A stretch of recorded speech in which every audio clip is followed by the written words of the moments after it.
Welcome to Bentley's People of Color US Black History Month program featuring the amazing Miss April Rye. I am Natalie Plummer. I'm the Director of Diversity, Equity, and Inclusion at Bentley Systems. IDEA was formed at the behest of our colleagues to make sure we were creating a culture of inclusion, diversity, equity, and belonging. We've done that through not only amazing programming, but also amazing guests, commitment to service, community engagement, and having wonderful speakers such as Ms. Rye. But one of the things that I want us to be aware of in this Black History Month is that while there are things going on, the murder of Tyre Nichols, the shootings in San Francisco, we have the opportunity to be a small part of a greater purpose and moving towards more equity in our world. And I think that is part of the amazing thing that COMTO does so well. We are here to celebrate Black history. We're here to celebrate Ms. Rye, and we have an amazing program scheduled for you today. At this time, I'm going to give some brief rules. I'd ask that everybody keep their cameras off and their mics off. We periodically will stop to allow some questions through the flow of the program. And then we'll also reserve some time at the end for additional questions as well. Other than that, this is going to be a great conversation. We're open to suggestions and we're open to all of the ideas, and we want it to be as free-flowing as possible. With that, I'm going to turn it over to our amazing executive sponsor, Ms. Claire Witowski. And let me say one thing. If you don't have an executive sponsor who, says whoop, whoop for you every time you get an award, or actively cheers you on with loud noises, then you don't have what you need, because we have someone who comes to meetings, supports us, advocates for us, puts in the works, and it's just darn funny and friendly and smart. So, like the young people say, don't hate, but we got a great executive sponsor. I'm going to turn it over to Claire. Oh, thanks, Natalie. I appreciate that. I'm really thrilled to be participating in this call with such a great group of attendees and an outstanding speaker and moderator who I'll introduce in a moment. But as an executive sponsor, I do want to talk for just a minute about why this group is so important to me. Give me 1 second. Claire, actually, if everyone could just keep their camera and mic off, that'd be great. Thank you. Go ahead, Claire.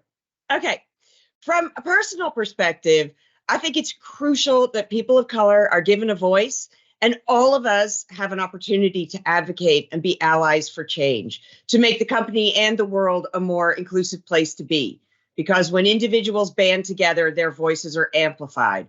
And I want to be an ally and a force for change to help improve our inclusivity. From a business perspective, I think we all know that more diverse and inclusive companies do better. I took a look at some of the latest statistics just to kind of refresh my memory before this call. And I'm going to share some of them with you just as a reminder, because it's important. Diverse companies are 36% more profitable than less diverse companies. Inclusive companies are 1.7 times more likely to be innovation leaders. And sales revenue increases 15-fold among companies with high racial diversity. Inclusive teams make better decisions. We're more likely to capture new markets. And more than 3 in 4 job seekers are looking at diversity when whether or not to accept a job offer. And in today's tight job market, that makes a difference, right? We all know about talent gaps. So from a business perspective, it's important. But as a leader and just as a person, I care about other people and I care about our teams. I want people to feel engaged, supported, and valued. And the AEC industry is grossly underrepresented in all areas of diversity. The most common ethnicity of engineers is white at 71%, followed by Asian at 14%, Hispanic or Latino at 8.4%, and Black or African American at 3.3%. So that is as of this year, That's a Deloitte study done, well, as of the end of last year. It was just released in January. And that's a woefully low and sad number. This isn't just about my support, though. Bentley's POCUS group and our other idea groups have support from the highest levels at Bentley, from Greg to the operating council on down.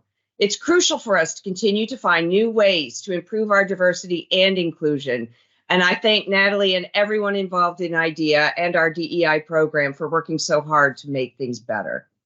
So with that, and without any further ado, I'd like to introduce our speaker. April Rye, President and CEO of the Conference of Minority Transportation Officials, is here to join us today. April joined COMTO in December 2021 as President and CEO, with nearly 20 years of experience managing private, public sector, and nonprofit organizations. Previously, April served as Deputy Executive Director for Women's Transportation Seminar International. That is a mouthful, and I need to take a breath. Holy moly! Leading the management of operations, staffing, and program management for 65 chapters across North America. I can only imagine keeping track of all that. Prior to joining WTS, April served as the CEO for the National Organizations for Youth Safety, a coalition of over 100 organizations and agencies dedicated to youth health and safety education. April's current appointments include board member, Washington Metropolitan Area Transit Authority, board member of Manita Transportation Institute, and numerous transportation-related advisory boards. One very busy woman who we very much appreciate taking time to join us today. I'm also going to turn it over to Valari Rendon as the moderator. She is our new head of Bentley Education in North America. Yes, so exciting. And prior to taking on that role, Valari used her 19 years of civil engineering industry experience to drive teams to succeed. She has implemented a broad range of engineering solution initiatives and projects while promoting new and innovative approaches to addressing business challenges and problems. And I'm sure we all wish her luck in her important appointment. Valari, I turn it over to you. Thank you so much, Claire. I'm going to go ahead and just express my enthusiasm and passion and love for COMTO and April and everything that you're doing. Just unashamed and unabashedly, a big fan of yours. So thank you so much. It is truly an honor to have you here with us today. And so with that, we're just going to go ahead and get started. First off, why don't we go ahead and tell us start with having you tell us your story. Tell us about COMTO first, for those of us who are unfamiliar with the organization. Well, first, thank you so much to Bentley for this opportunity. Specifically, I want to shout out Mo Harmon for the very initial discussions almost a year ago that culminated in all of this. And thank you to Dan Vogan and David Lieberman for your leadership, and Natalie and Valari and Meg, Georgina, Stan, Claire, everyone at IDEA who had a part in organizing this. Thank you. So yes, about COMTO. Really, the focus of COMTO is simple. We want the face of transportation leadership and its workforce to reflect the community served. And we want equity, diversity, and inclusion to become more than just buzzwords. We want them to be standard operating procedure. We want that to be business as usual. So COMTO serves as a conduit, helping the industry bring their ED&I goals to life, encourage students to pursue all of the opportunities in science, technology, engineering, math, policy, and every other transportation-related discipline, and then help the professionals already a part of this amazing industry to stay in the industry and advance to leadership positions. And I just want to note something really important. The word minority in Conference of Minority Transportation Officials, sometimes there's this idea that minority means Black. But actually, the word minority in Conference of Minority Transportation Officials, it really includes all underutilized and underrepresented groups. That means ethnicities, gender, age, ability, orientation, and diversity and lived experience. All that is really what the word minority means in COMTO. Wonderful. Absolutely. Thank you so much. And so let's go ahead and discuss your journey from, the beginnings of your career to now president and a CEO of COMTO. Did you always know what you wanted to do? Did you have it all figured out, at a young age? I didn't mean to laugh, Valari, but it's laughable that anybody would know. You could have never told 10-year-old April that she'd end up as president of anything. But I actually have a visual that I want to share about what I thought my career journey would really look like. This is what I thought. This is what I thought my career journey was going to look like. I thought it was going to be this open road with endless possibilities.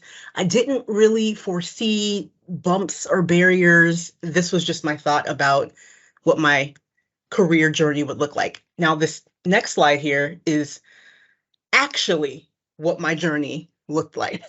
It was still an open road with endless possibilities, but it did have a few twists and turns. But perspective really helped me to see that it was all leading upwards, right? Like, which direction are you traveling on that mountain road? It was leading up.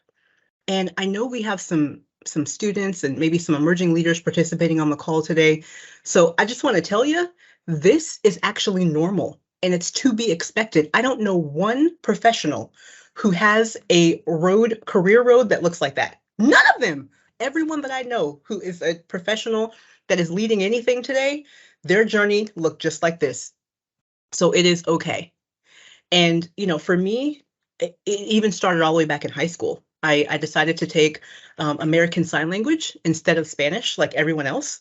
I fell in love with it. And so after high school, I served as an interpreter for the deaf. It was phenomenal. I connected with the deaf community. It felt really good to do work that I felt like made a difference. And then after a while, I just felt like maybe there's more I could be doing. And I had the opportunity to move to Washington, D.C. I was born and raised in California, so talk about a huge twist and turn for me there, moving across country. I did it. I worked on the Hill for almost 7 years at a government affairs firm, learning how government works, how laws are made, where the sausage is made, all the good, bad, and ugly of politics. And then there came this point in my organization where there was a shift in business pursuits that I felt like didn't really align with my personal values. And so I went to work with the University of Maryland School of Nursing, and I managed their government affairs. And that's where my equity work really began, the intersection between workforce, public health, transportation. But, during my journey, there was plenty that I didn't know. What I did know is my value set, what's important to me. And those values, that's what really led me to this current role, which is, I feel, the culmination of everything I know, everything I love, everything I'm passionate about in one job. So I feel very, very fortunate to have this role. Yeah, that is an excellent visual. I think that is, a lot of us can relate to that. Absolutely. And those of us that have children, especially, or those of us that just remember growing up, very worried that, we don't know what's going to happen in the future. We think maybe we have an idea of what we want to do, but we just don't know. And we put a lot of pressure on ourselves, to have everything all figured out, right from the beginning and know exactly what we're going to do 10, 20, 30 years from now. And it's just doesn't work that way. So Absolutely. Yeah, wonderful. Thank you so much for sharing that. And so in light of that, who are your heroes? Who do you look up to? And who or what has been your biggest motivation, would you say?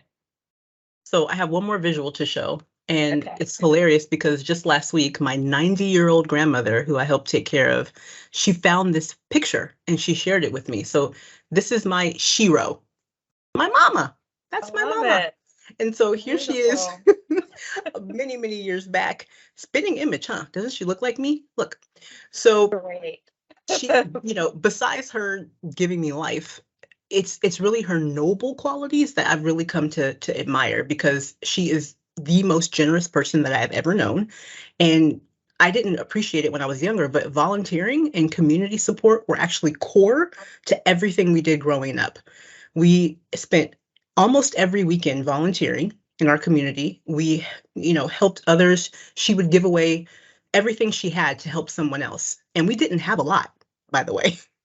So I grew up with really strong moral values, spiritual values, being taught to do the right thing and give your all even when no one's looking, and treat everyone the way you want to be treated because it's the right thing to do, not because someone's watching, not because you're getting an award or for public recognition, but because it's the right thing to do.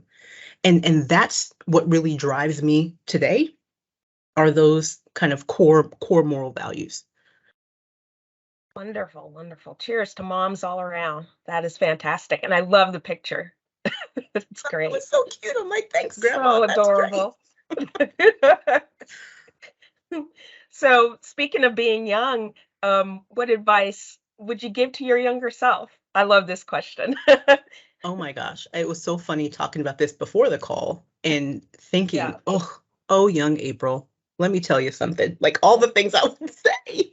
Yeah. I think I would tell myself that the things that make me unique, like my story, my lived experience, those are going to be the things that are so valuable in the conference rooms and the screens that you see yourself sitting around when you get older. I would tell myself that that's actually going to be valuable. I grew up in a economically disadvantaged community, or we would say the hood. And Yeah. I had my first job at 15. I took public transportation. I didn't feel proud of that as I was growing up, as I compared myself to my schoolmates and others that I knew. But now I see the value of all of that because it informs my experience, my perspective. And it's that diversity and perspective that is actually valued at a premium in business. We need those diverse experiences and perspectives to make systems and products and services equitable for everyone. So for everyone on the call, but especially our students and emerging leaders, transportation and corporate America, we need you. You're a hot commodity. Yes. Imposter syndrome has no place in your brain because you belong at the table, regardless of your background. Yeah, that's a very interesting point. I'm glad you brought that up because I actually want to ask you just a follow-up question to that, because I'm curious what got you interested in transportation specifically, like given your, I would say unconventional path to this point in your career. Absolutely. So when I went to the University of Maryland School of Nursing, I was managing government affairs, and it had me involved in some deep research around workforce and diversity and how important diversity in the workforce is to medical care and public health. When you go to see a doctor, you're more likely to be honest and open about your issues if your doctor understands your background and your experience. And so we were really working on diversifying the healthcare workforce. And I was actually, happily doing that work and being able to move things forward in the state of Maryland. And I was approached by the Robert Wood Johnson Foundation to participate in a huge pilot project around the intersection between public health and transportation. So that's really what got me started in transportation, and it was all with an equity lens. And that project, which actually went nationwide, got the attention of some other folks who were focused on workforce and transportation and how to get diverse young ones to join the transportation industry. And that was really from a safety lens because, our young ones on the road are some of the most vulnerable. So I then went over to the National Organizations for Youth Safety and ended up becoming their CEO. And my job was to, work on this coalition of businesses and agencies and nonprofits who were focused on transportation equity and diversifying the transportation workforce. So that's really how it all came together. But, my goal in having that job at the University of Maryland was really based on my value set. I wasn't really looking for necessarily more money or a specific title, but what is a job that's going to align with my values, make me feel like I'm making a difference in the world, where I can align with the mission. That was what brought me to that role and ultimately here to COMTO. Yeah, it's incredibly satisfying to be in a role that that you have an impact, and are setting the stage and empowering and inspiring the younger generation. So that's fantastic, wonderful. And so the next question I'm going to ask. So we talked about advice you would give to your younger self. Do you have advice for those underrepresented youth that you mentioned? Not only about navigating corporate America, because we know that's very challenging. But about life in general as well. As I was stating, I feel like sometimes we're not very nice when we talk to ourselves in the mirror. We say, oh, look at that thing, or look at you. We're not very nice to ourselves sometimes when we talk to ourselves silently in our brain or in the mirror. Stop doing that. You're valuable. All the things that make you different, all the things that you don't like, it's valuable because it's yours and it's unique. And we need that in the business world. That's what I would say. And as we navigate any career opportunity, whether it's from on the corporate side, public, private, associations, it doesn't matter. That perspective is valuable. And you should not allow your negative thinking to stop you from engaging in discussion, bringing your best to the table. And if you do bring your best to the table and it's not taken well, or people don't appreciate it, then it may be time for you to make another choice and to move somewhere where it is valued. Because people in business today know that equity is critical. It is at the core of business success. So that's what I would really say to the young ones today. And it's really amazing watching young ones because they're not afraid to kind of change the status quo. Young people aren't necessarily looking for more money at a job. They really want to make sure that a company and organization is engaging in their community, that they're doing good things, that they are, have goodwill, and they want to see that showcased. And if you're not about that, and if you don't have a culture of equity in your organization, you're going to lose some great talent. So I say to young people, keep on pushing the envelope and keep on being willing to change the status quo because you're making an impact. It's working. Absolutely. Yeah, that's incredible. And that's great advice, not just for young people, but, adults all through our lives as well. So Absolutely. that's great. So, let's pivot to organizations. What do you think organizations are getting right regarding, striving for equity in transportation and infrastructure? I think the first step is recognizing you have a problem. I think the first step, organizations and agencies recognize that there's an issue. That's the first step. And the second thing is many organizations and agencies are committing real resources to addressing those issues, not only internally, like their culture, but externally, how they do business, how they interact with the community. And then, the best of the elite organizations, shameless plug for Bentley, by the way, who is a new corporate partner of COMTO, perfect example, have leadership-led support for creating a culture of equity in their organization. So that's like the best of.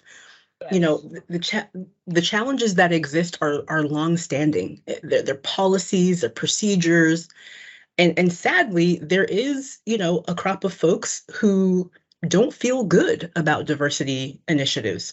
There are some out there, I know this is shocking and it's disappointing, but it's true. There are some who harbor feelings about diversity and inclusion that it's a fad. They're sick of hearing about it. And COMTO is here to help, for those that are sincere in their desire to create a culture of equity, we help them bring those goals to life. We take 52 years of experience, proven tactics to strengthen their workforce recruiting and retention and community engagement practices. And then for those who need convincing, we hit them with the data. We make the business case for diverse project and management teams. And, Claire, Bentley's executive sponsor, just talked about it. She shared some phenomenal statistics earlier on the business case for diversity. We know diverse project and management teams consistently outperform and exceed financial goals because of the unique perspectives at the table that are driving innovation. So we make the case, even for those who don't feel good about diversity initiatives. And we're making progress. Mm-hmm. We have a ways to go, but we are absolutely moving in the right direction. And to follow up to that, like, what would you say to, an organization that wants to do something about diversity and inclusion and equity, but doesn't want it or is concerned about the perception of it, those actions being performative, especially for those that aren't, a member of an underrepresented demographic, but still want to be an ally and do something, but are worried about the perception?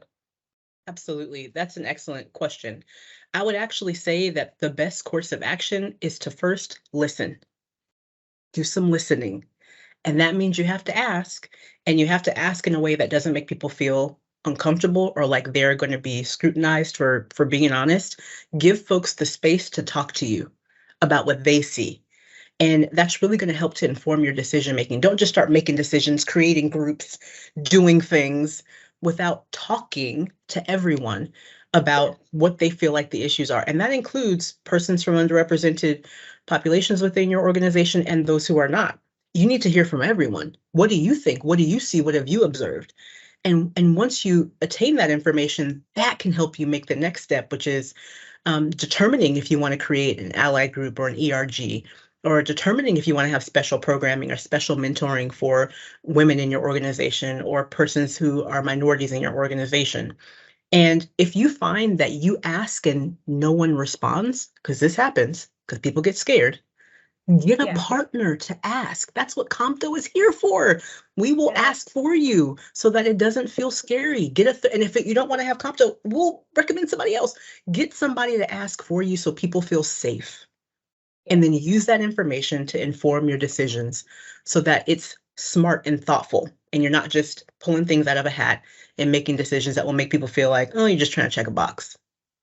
Yes, yes, absolutely. It definitely have to be more than checking a box. And I think what how do you feel about this is another follow-up question, just really quick. How do you feel about organizations that have or what how would you address or help organizations address the challenge where they may have started in light of recent events and things like that, but things just kind of fell apart or they just lost the momentum and enthusiasm because that tends to happen. How would we address those challenges of, keeping the momentum going, and not, losing our spirit because it's not just, so that, it's not just a matter of just checking the box and doing a bunch of things all at once, to react to, those events, but it's a lifelong, or career long, challenge. And it's years of relentless pursuit of improvement, I think. Yeah, so I think the first step is admitting that it's not going so well. You'd be amazed how much honesty will Yeah. really help people to feel that you're genuine and that you really do want to move things forward in a positive direction when you just say it. We Yeah. started this ERG or we started this affinity group and we're not quite seeing the engagement that we thought we'd have. We're going to take a pause and we want to hear from you. What do you think is going on? And then be willing to talk to others who are having success in this space. There are like-minded organizations, agencies who are doing well in this space. I want to shout out Washington State DOT. They've got some pretty innovative tactics in equity, diversity, and inclusion. They even have a Black allies group. People who want to support their Black employees are not Black and want to just know the best way to do so. What? Yeah. And there's lots of engagement. It feels great. I mean, if you need more examples, we're happy to share them. Talk to your colleagues, find out how it's going well. Be willing to say it's not going the way we wanted to. And that honesty will help people to continue to engage. And then be willing to shake things up. Be willing to shake things up. You may have had a vision in your brain about how you thought it was going to go, but you may need to introduce some new tactics to make it work. And the last thing I'll say is you need to really think about if those goals are actually aligned with a business strategic plan. If it's not, then you may not be really centering or making the foundation of this effort in the right way. If you can link those diversity, equity, and inclusion goals to a business strategic plan, now you got everybody's buy-in. And there are organizations who have done this in a really phenomenal way, and those are the ones that see the best longevity, the best engagement, and the best ROI on those efforts. Yeah, I think you hit on an important point there is that there are organizations that are getting it right and doing it well. So, for those that aren't, it makes sense to, reach out and, connect with folks that are doing it right and figure out what exactly are they doing to be successful, So, yeah, fantastic. All right. So, let's talk about Bentley's technology solutions and providing communities with the tools they need to plan in a more equitable way. I think initially, when we talk about civil engineering and infrastructure, I think some people get confused and they're like, how do you make infrastructure equitable? Like, I don't understand. Like, what does that mean? Like, for example, like the power of digital twins allows city and state leaders to simulate, the placement of certain infrastructure and how infrastructure impacts a community and for those that are living there. And so, what role does technology play in creating more equitable? I'm interested in hearing your thoughts about that and creating more equitable and accessible infrastructure for all. And how can we better partner together in this endeavor? I love this question. And I just gave a keynote for Clemson University for some students who are pursuing careers in STEM. And we were talking about, where we are in the state of industry. And follow me here. It's going to feel like I'm going all over the place, but just follow me here. Okay. So Klaus Schwab, he was the founder of the World Economic Forum. He coined the term fourth industrial revolution. He feels like we are living in the fourth industrial revolution. And if you think about that, it actually makes a lot of sense because an industrial revolution is really characterized by significant changes in technology, manufacturing, construction, and design that change the way we work, live, and play. That's really how industrial revolutions are characterized. And if you think about it, the very first industrial revolution was going from having a horse and buggy to a steam engine because of coal. Second industrial revolution, gas and oil, steel production. Third industrial revolution, electronics and nuclear energy. So now we have the internet, we have renewable energy, robotics, VR, all changing the way we manufacture, construct, design, live, work, and play. It's that technology that really allows for a holistic approach to infrastructure planning and design. And that's how we can better account for our population growth, shifts, our needs. And it's those engineers who are planning, designing, and construction, doing design on construction, they're going to rely on this technology to make informed decisions backed by data that's going to ensure transportation is safe and accessible and equitable for everyone. So I really think we have to showcase the capabilities. We have to train the new workforce, retrain the existing workforce to utilize these technologies and make sure they don't get left behind so that we can all reap the benefits of technological impacts on our communities. Wonderful. And I actually want to go back to my previous question because I think this actually aligns pretty well. Like, where do you see, like, what is one of the biggest challenges, or maybe there are several, with regard to striving for equity in the transportation and infrastructure sector? I think the biggest challenge to me is, looking at all the different types of mobility and all the different options that people can utilize to get from one place to the other, and finding a way to have synergies between people who walk, bike, use micromobility, drive, take public transportation, use a drone to fly to the airport. I'm kidding, but it's happening. We need to find a way to bring all of these things together with new design. We understand that, current infrastructure is very car heavy. It was focused on a vehicle. The world is changing. The pandemic taught us a lot. People are changing how they work, where they work, the hours they work, how they get around, when they do so. So I think finding ways to integrate design of infrastructure to accommodate everyone and how everyone chooses to get around is one of the biggest challenges. So that's where these technology tools are essential. And what career advice? I'm going to throw another curveball at you, April. I know we have pre-prepared questions, but I do want to ask what career advice? Because I've been thinking about this. I've been thinking about AI and Chat GPT and how it's going to affect, folks that are, looking to get into a career in information technology and engineering, and software development. Like, what career advice would you give to those folks, and even in infrastructure, with regards to upcoming technologies and making sure that they stay relevant? Do you know what I mean? So those who are existing in the workforce or those who are or both? Those who are Both. coming in, both? Yeah. So for Mhm. those who have not yet entered the workforce, I would say leave your brain open and think about the things you enjoy. And it could even be, and we were talking about this earlier, gaming. Guess what? You can fly a drone. I mean, we Yes. really need to connect interest and skills with careers. And, if you throw out a job title at a young one who's trying to think about, what classes they're going to take, it's not going to stick. They don't know. What does that mean? Right. But if you talk about the types of skills or interests that could potentially align with the career, see, now you might have a synergy. So it just, emphasizes the importance of having apprenticeship programs and internship programs that give young ones a real world experience that they may not have otherwise helped them to see, oh, I actually like this is kind of cool. They need the opportunity to live it in real life. And so I know COMTO has an internship program. There's many other organizations who have apprenticeship and internship programs that I think are so critical to giving kids a chance to dip their toe in and see what the possible is. Because just throwing out a job title or just throwing out, a career path may not quite hit them the way it would if they had a chance to live it.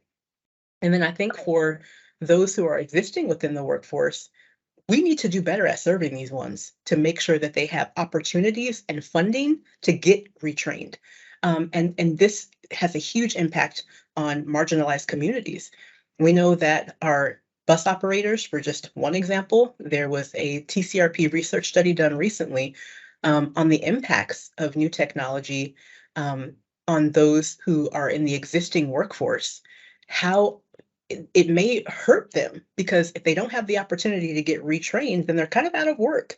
If you're used to, working with a hammer and nails, and forgive me because I know that that's really crude, but if you're used to working with a hammer and nails and with specific tools, and then, your bus is electrified, and now there's this computer program that you need to learn to be able to manage maintenance, how can we bridge the gap? They have got to get training, and we got to make sure that that training is widely available, funded, so that we don't lose the core ones who are helping us move the industry forward because of these new technologies, which are amazing and helpful and great for the environment. We just need to make sure we bring the existing workforce along.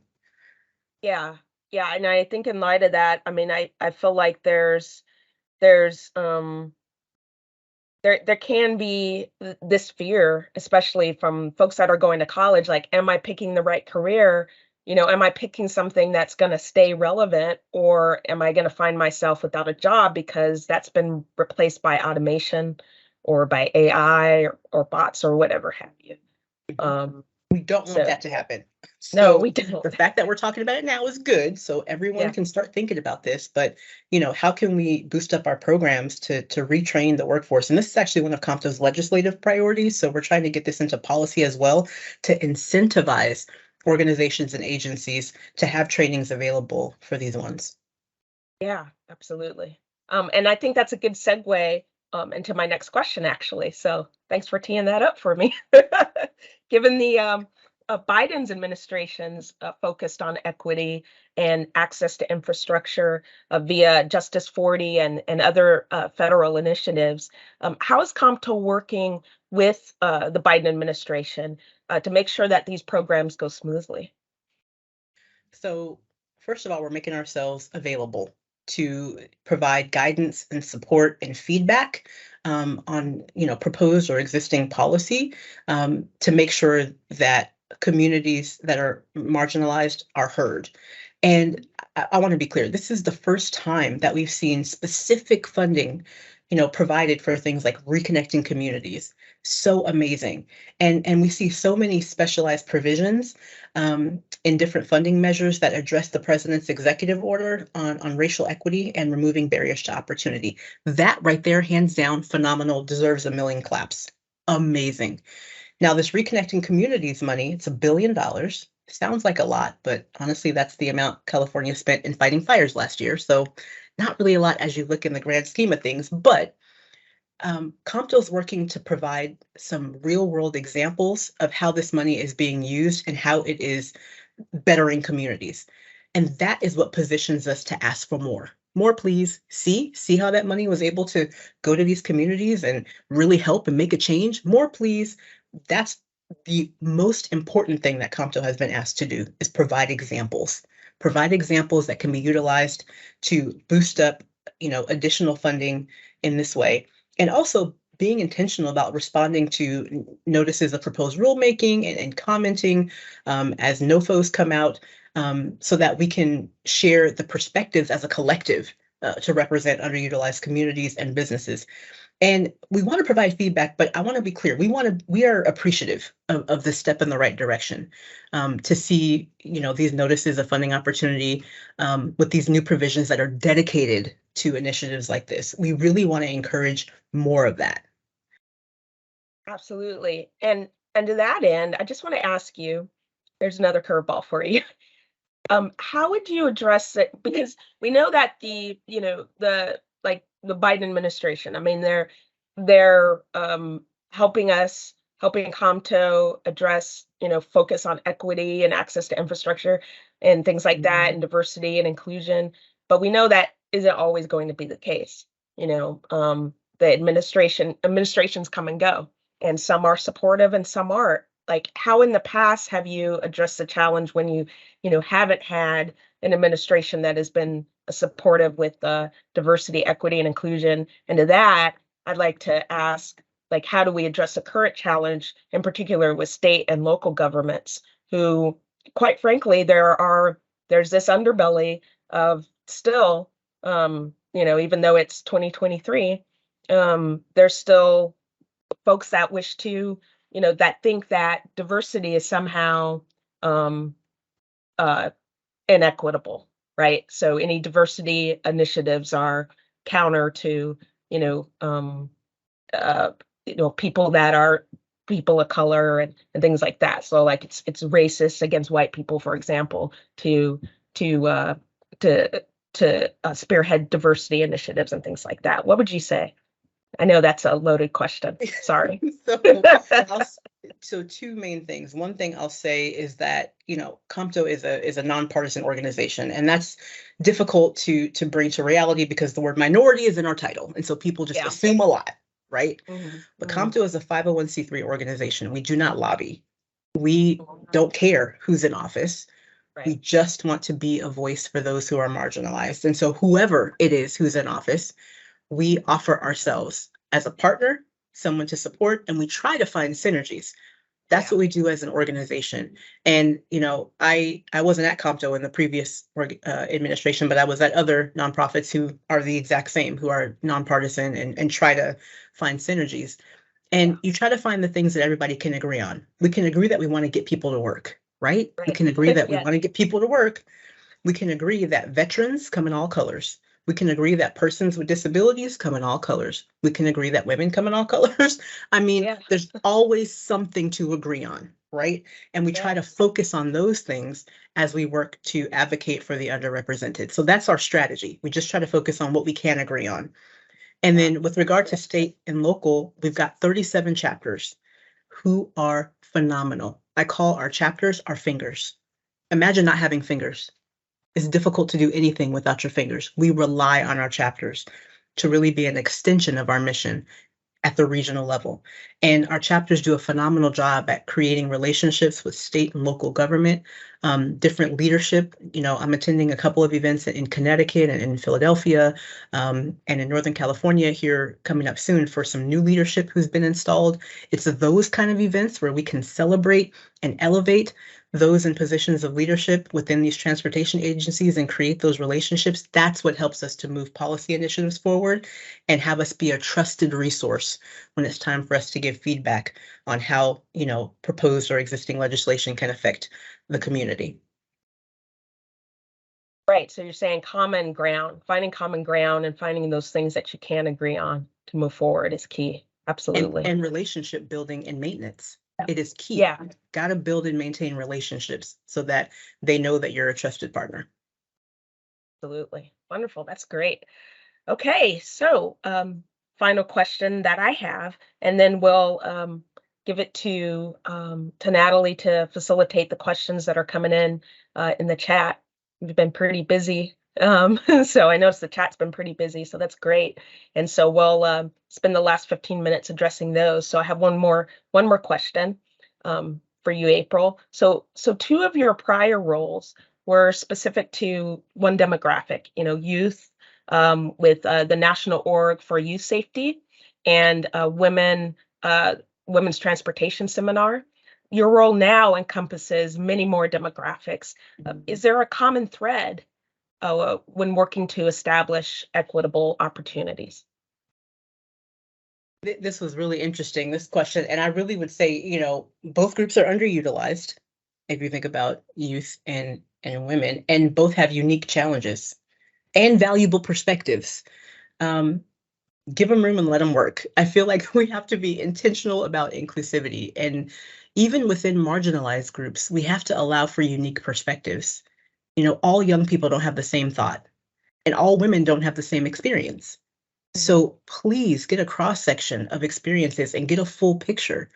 Don't interview one person with a disability and say, we got it covered. Don't interview one woman and say, oh, we talked to a woman, we got it covered. Right. One color can have many shades. So I think that would be my common thread on establishing equitable opportunities within these groups, because sometimes we'll try to check a box when we have a project or an initiative and we want to get a perspective. We'll find a young one and we'll say, hey, what do you think, kid? You represent this whole generation. Cool, thanks. Now we got that covered. Check. Right. Or we got a transportation project and we're like, oh yeah, we need to make sure it's successful. Let's get this one person in a wheelchair and let's get their thoughts. Oh, perfect. We talked to them. We've got it covered. Yeah, cool. Nobody likes to be the token. Yeah. And should I represent all women? Me?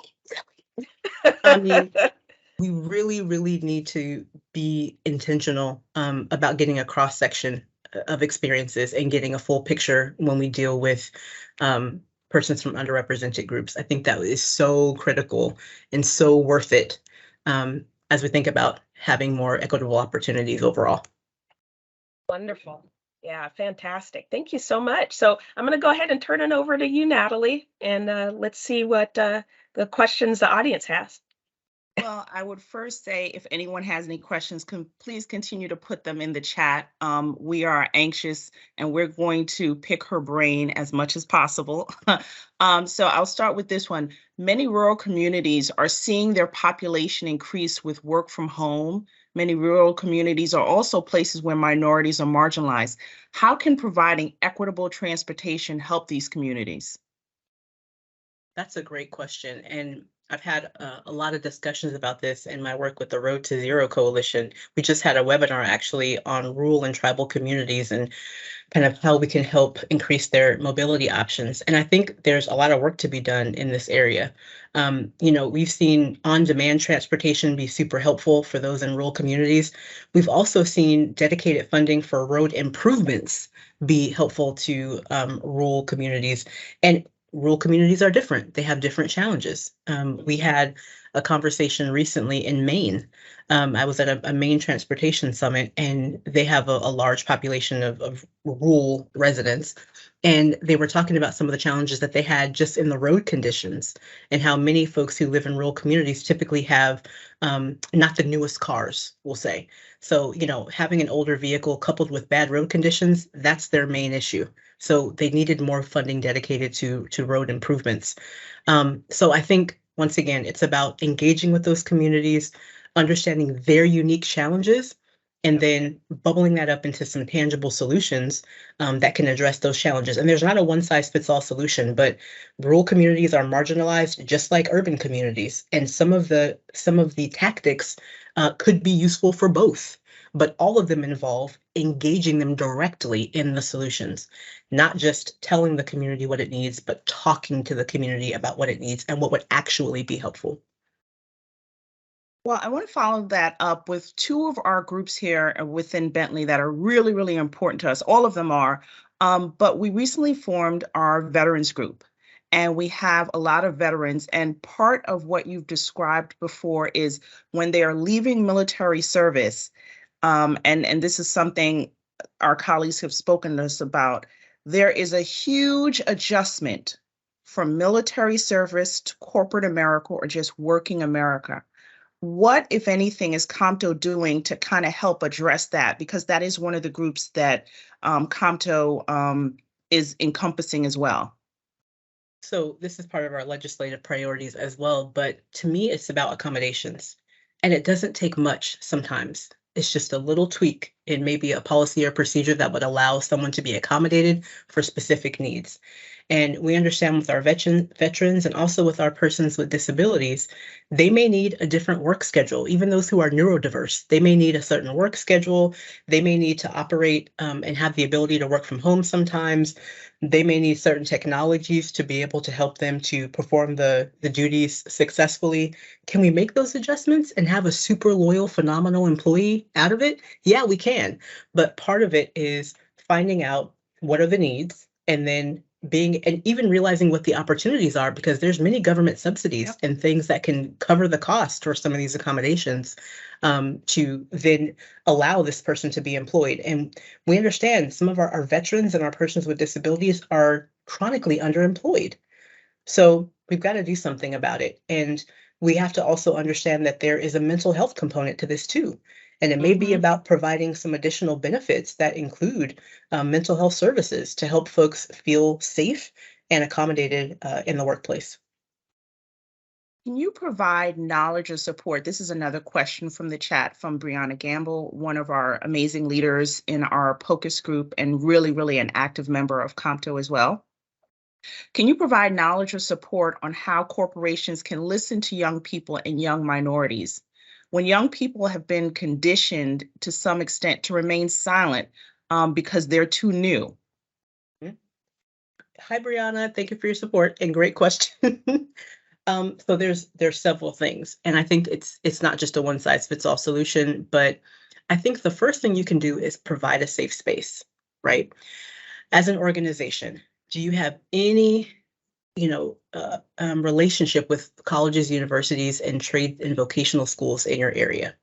If not, it's super easy to give a phone call and say, I'd like to facilitate a tour. That's pretty non-committal, right? Hey, bring some kids over. We're going to let them tour our office, tell them a little bit about what we do, maybe give them some lunch, give them some cool pins or tchotchkes, and just introduce them to the organization. That's easy. And that begins a relationship. Maybe later you can support COMTO's city internship program and become a host and have COMTO find young ones for you from all over North America, and you can host them for 10 weeks and give them an in-person real world experience in a transportation career. That would be a step 2. Maybe later you have a scholarship program where you can give away some money, or you can go through COMTO scholarship program and help to support a young person's journey, educational journey. All of those little things are ways that you can engage in a positive way with young people, and that gives you an opportunity to open a dialogue. And then you can start getting some feedback from young ones about their experience. What are their barriers to education and opportunities? When I was young, I told you I didn't come from much. I had trouble paying for my PSATs. I couldn't afford it. My PSATs, I could not afford it. Nobody asked me. If they would have asked me as a marginalized youth, I would have said, I can't afford this. Is there a scholarship that could help me? We don't know unless we talk, and we've got to make the opportunity so that folks feel comfortable and open to have those dialogues. COMTO's here to help you do that. Reach out. Thank you so much. Wonderful presentation today. So inspiring. I am so proud of Bentley's collaboration and our sponsorship with COMTO. We're going to do amazing things, and I'm excited for all of it. So as we close out the program, if there are no final questions, I just want to take an opportunity to thank not only Ms. Rye, but some of our corporate colleagues that have come, AECOM, Amtrak, SEPTA, COMTO National, COMTO Regional. You guys are representing, as always, Philly. I see you. Our friends from MDOT, all the DOTs that have come, DRPA, Burns McDonnell, ASHTO. And if there's there you go, Daniel. Philly represent, as always. And if there's any group I have inadvertently left out, I apologize, but we thank you all for the support. We are looking for ways to collaborate with other organizations to work towards equity. Come with us on the journey. We're ready to get started. I'm going to put in the chat quickly a survey. Just and I would ask that everybody fill it out and send it back to me just so we can get some information about, how we did, what we can do better, and different things you'd like to see, and different collaborations with Bentley. We are here and we want to make this a more equitable place to be, and not just for Black people, for those with disability, with those with veterans, for all of our groups, all of our marginalized groups. I think, I was talking to somebody, and I think one of the problems is we get into these things where it's a competition or who had it worse. But that's the wrong question. The question you should be asking is, what are the systems that are set up that are marginalizing people? That's the question you should be asking. The question about who has it worse is an inefficient question, and it doesn't get anyone anywhere. So we need to ask the right questions. I would ask, please fill out the survey. Ms. Rye, you are phenomenal. We have like 5 minutes left. Does anyone have any last questions or comments that anyone would like to share? Oh, a great question from Brianna again. I'm sorry. Can you highlight what you think your legacy will be as you lead COMTO? Oh, that's a thinker. Brianna, we don't have enough time for that. Brianna, that's a 20-minute question. That's not a 4-minute left question. Honestly, if I had to just answer right now, I would say that we brought back the best of COMTO. Any organization that's been on for 52 years has had its ebbs and flows.